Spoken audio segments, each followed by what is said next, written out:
ஏன் இந்த பாவங்கள் ஜெகதீஸ்வரா, ஏன் இந்த கோலங்கள் பரமேஸ்வரா, ஏன் இந்த தடுமாற்றம் சர்வேஸ்வரா, ஏன் இந்த அவலங்கள் கங்காதரா.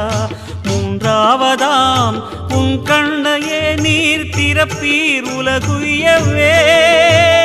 ஆதி அறியாமலே வாழ்ந்து வரும் வாழ்விலே ஆசைகளின் ஆட்டமே பாரு.